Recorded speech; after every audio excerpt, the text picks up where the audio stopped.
তার সাথে কাটানো এটাই আমার প্রথম পহেলা বৈশাখ। এত সুন্দর করে সেজে গুজে প্রিয় মানুষটার জন্য বের হয়েছিলাম এই দিনে। আমার আর তার দুজনের রিক্সায় ঘুরতে অনেক বেশি ভালো লাগে। রিক্সায় ঘুরতে ঘুরতে মন চাইলো যে একটু নিজের কলেজে ঘুরে আসি। তো এবার পয়লা বৈশাখের ঘুরফিরের মধ্যে কিছু গল্প করি। অনেকে জিজ্ঞেস করছেন আপু বাপি ভাই আর দেশে কতদিন আছে, উনি কি আর বিদেশে যাবে না?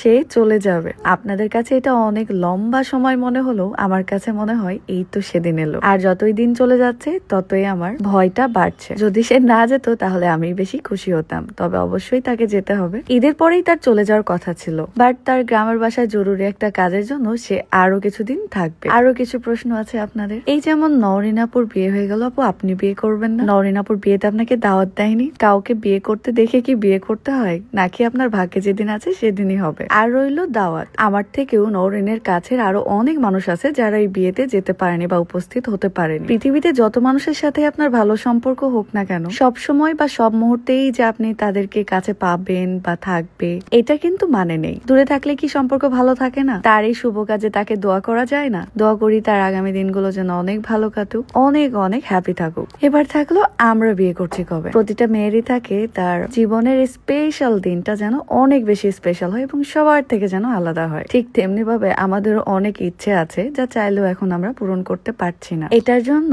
শুভ একটা দিন দরকার, ভালো সময়ের প্রয়োজন, আর তার জন্য করতে হবে অপেক্ষা। আল্লাহ যদি বাঁচিয়ে রাখে, সুস্থ রাখে, তাহলে আপনারাও জানতে পারবেন এবং দেখতেও পাবেন আপনাদের স্মৃতি আপু এবং বাপ্পি ভাইয়ার স্পেশাল সেই দিনটা কবে। আর একটা কথা, অনেকেই বলছেন ভালোবাসা গোপনে সুন্দর। এই কথাটা আমি মন থেকে মানি, তবে কেউ গোপনে রাখুক বা প্রকাশ্যে রাখুক, ভালোবাসতে জানলে ভালোবাসা সব সময়ই সুন্দর। কেউ গোপন রাখতে পছন্দ করে, কেউ বা প্রকাশ্যে ভালোবাসতে পছন্দ করে, এটাই স্বাভাবিক। এটা যার যার ব্যক্তিগত অভিরুচি। আশা করি আপনাদের সব প্রশ্নের উত্তর দিতে পেরেছি। সারাদিন ঘুরফির করে এসে বাসায় একটু রেস্ট নিয়ে সন্ধ্যাবেলা বের হয়েছিলাম আমার ফেভারিট একটা শাড়ি পরে। আর এই শাড়িটা আপনারা অনেকেই পছন্দ করেছেন আর জানতে চেয়েছেন কোন পেজ থেকে নেওয়া। পপস ডিজাইন এই ফেসবুক পেজ থেকে আমি শাড়িটা অর্ডার করে দিয়েছিলাম। ভালো লাগলে আপনারাও অর্ডার করে দিতে পারেন। ভিডিওর ক্যাপশনে পেজ লিঙ্কটা দেওয়া আছে। এই একই দিনে দুইবার শাড়ি পরেছিলাম, কারণ আমি শাড়ি পরতেও পছন্দ করি এবং আমার প্রিয় মানুষটাও শাড়ি পরা দেখতেও পছন্দ করে। তো এক ভালোবাসার মানুষকে খুশি করতে তো সারাদিন ঘুরফির করেছি, এবার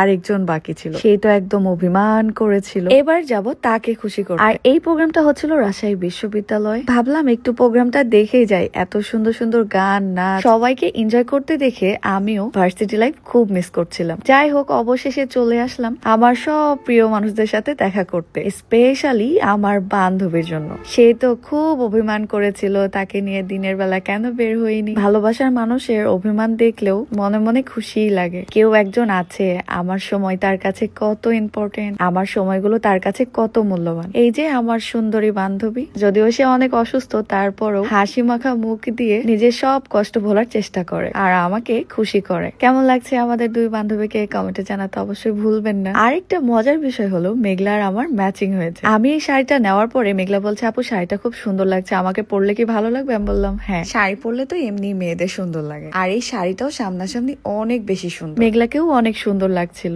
এরপর ভাইয়া আমাদেরকে নওগাঁর বিখ্যাত সন্দেশ খাওয়াবে বলে নিয়ে চলে যাচ্ছিল লং ড্রাইভে। তারপর সেখানে গিয়ে আমরা সবাই মিলে অনেক মজা করে খাওয়া দাওয়া করে কিছু সন্দেশ আবার পার্সেল করে নিই, যেটা ভাইয়া আমাদের কিনে দেয়। আপনি যতই ব্যস্ত থাকুন না কেন, যাই করেন না কেন, দিন শেষে পরিবারকে একটু সময় দিবেন, দেখবেন নিজেও শান্তি পাবেন, পরিবার অনেক হ্যাপি থাকবে, আপনিও হ্যাপি থাকবেন। সো আজকের ভিডিও এই পর্যন্তই। সবাই ভালো থাকবেন, সুস্থ থাকবেন। আল্লাহ হাফেজ।